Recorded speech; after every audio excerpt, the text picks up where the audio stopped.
Hello guys, welcome to my channel logic trades. आज आपको मैं बताऊंगा कि क्या इम्पैक्ट आता है जब इन्फ्लेशन हाई हो जाती है।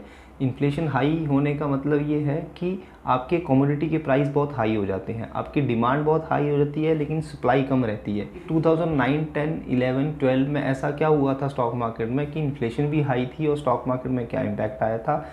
सिमिलरली अभी के केस में उस टाइम पे लेमन एंड ब्रदर का फ्रॉड हुआ था, इस वजह से रिसेशन आया था एंड इन्फ्लेशन हाई हुई थी।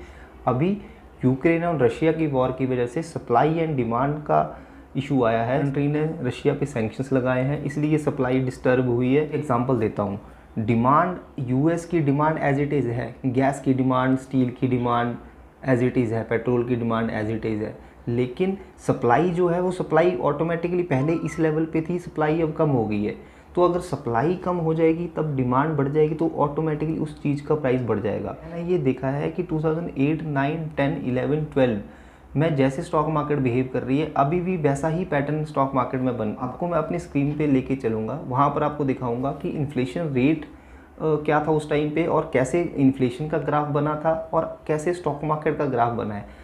हमने रिसर्च की है, स्टॉक मार्केट का ग्राफ 2011, 12, 13 में जैसे बना था वही सेम पैटर्न अभी बन रहा है। सो आपका टाइम ज़्यादा वेस्ट ना करते चलो अपनी स्क्रीन पे चलते हैं।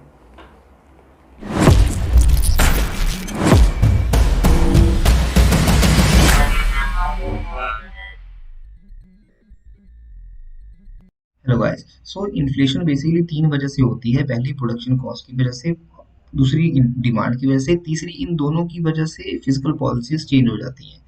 तो पहला प्रोडक्शन कॉस्ट अभी के केस में क्यों बढ़ी है? क्योंकि रशिया और यूक्रेन का वॉर हो रहा है, उसकी वजह से बहुत ज़्यादा सैंक्शंस लग गए हैं रशिया पे। और गैस, पेट्रोल, स्टील सब चीज़ें महंगी हो गई हैं। तो यूरोप एंड यूएस में सबसे ज़्यादा इन्फ्लेशन बढ़ गया है, क्योंकि सप्लाई और डिमांड का गैप आ गया है वहाँ पर। रॉ मटेरियल बहुत ज़्यादा महंगा हो गया है, इसलिए प्रोडक्शन कॉस्ट बढ़ गई है। अब दूसरा केस लेते हैं डिमांड का। तो डिमांड बेसिकली दो रीज़न से बढ़ जाती है। पहला रीज़न होता है किसी पर्टिकुलर वजह से डिमांड बढ़ जाती है, जैसे कोविड के केस में मास्क और मेडिसिन की डिमांड बढ़ गई थी, लेकिन वो गवर्नमेंट ने बहुत अच्छे से मैनेज कर लिया था। दूसरी वजह से होती है कि सप्लाई कम हो जाए। सप्लाई कम होने का मतलब ये होता है कि कोई ना कोई इंटरप्शन आ जाए। तो अभी के केस में अगर आप देखोगे तो डिमांड एज इट इज है। अगर यूएस और यूरोप की बात करूं मैं, गैस की डिमांड, हर चीज की डिमांड एज इट इज है, लेकिन यूक्रेन और रशिया के वॉर की वजह से सप्लाई में बहुत ज्यादा गैप आ गया है। जहां पर वो सस्ती चीज लेते थे रशिया से, रशिया पे सैंक्शन लगाने की वजह से उनको महंगी चीज लेनी पड़ रही है किसी और कंट्री से। इसलिए सप्लाई और डिमांड में गैप आ गया है, तो इन्फ्लेशन बढ़ गई है। अब इन दोनों की वजह से अगर सप्लाई डिमांड में गैप आ जाता है, इन्फ्लेशन बढ़ जाती है, तो फिजिकल पॉलिसीज बेसिकली आरबीआई हमारा हो गया, फेड फेड हो गया यूएस का, उनको अपने इंटरेस्ट रेट बढ़ाने पड़ते हैं। इंटरेस्ट रेट वो इसलिए बढ़ाते हैं ताकि उनके पास सरप्लस पैसा रहे, सब लोग एफडी करें ताकि उनके पास एक लिक्विडिटी बनी रहे, और वो उस चीज को अच्छे से सिस्टम में डाल के अपनी इकोनॉमी को बहुत अच्छे से चलाते रहें।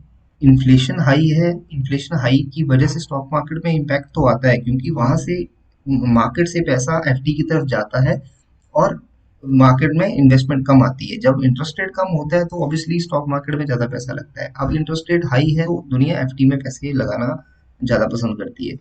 लेकिन ये आपको मैं एक बात बता दूं, ये इन्फ्लेशन सिर्फ रशिया और यूक्रेन के वॉर की वजह से आ रही है। जैसे ही रशिया और यूक्रेन का वॉर खत्म हो जाता है, इन्फ्लेशन पीक आउट होगा और वहां से ड्रास्टिकली एकदम से इन्फ्लेशन नीचे आएगा। और इन्फ्लेशन जैसे ही नीचे आएगा तो स्टॉक मार्केट एकदम से बढ़ जाएगी। आगे आपको मैं दिखाता हूँ कि इन्फ्लेशन की वजह से कैसे स्टॉक मार्केट बिहेव करती है। ये निफ्टी 2010, 11, 12, 13, 14 का चार्ट है। अगर आप देखेंगे इस टाइम पे लेमन एंड ब्रदर का रिसेशन की वजह से रिसेशन आया था एंड उस रिसेशन की वजह से इन्फ्लेशन बहुत हाई हो गया था। आपको इन्फ्लेशन का डेटा दिखाऊंगा मैं।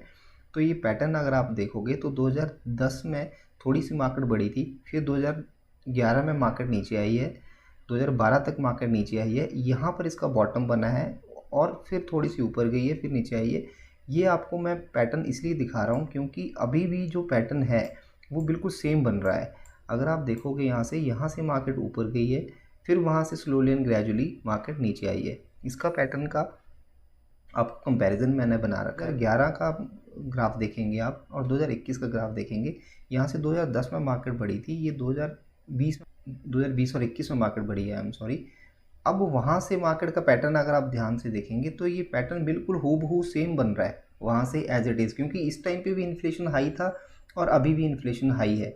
उसके बाद में 2012 में इन्फ्लेशन का एक पीक आया था जहाँ से slowly and gradually market rebound हुई थी, और 2012 से लेकर 13-14 तक inflation slowly and gradually down हुआ था, क्योंकि एक टाइम पे पीक होने के बाद इन्फ्लेशन भी नीचे आएगा। तो अभी ये मार्जिन ऐसे बढ़ी है, तो ये इसका बॉटम अगर आप देखोगे तो 14,900 14,700 का बॉटम अपने को दिखता है, और इसके ऊपर ग्रेजुअली मार्केट ऊपर जाएगी। यहाँ से 5 से 7% ऊपर होती है, फिर 2-3% नीचे आती है, फिर 5-7% ऊपर होती है, फिर 3-4% नीचे आती है। तो इस हिसाब से पैटर्न बनता है। तो अभी आई मीन टू से कि पैनिक होने की कोई ज़रूरत है नहीं, बहुत ज़्यादा है, लेकिन अपनी जितनी पोजीशन आप कम रखो उतना बेटर है। जब मार्केट रिबाउंड होती है तब अपने को बाई करना है। हेलो गाइस, आई होप आपको ये वीडियो पसंद आई होगी। अगर आपको ये वीडियो पसंद आई है, अगर मैंने आपको कोई भी नॉलेजेबल चीज़ दी है, please comment, like and share.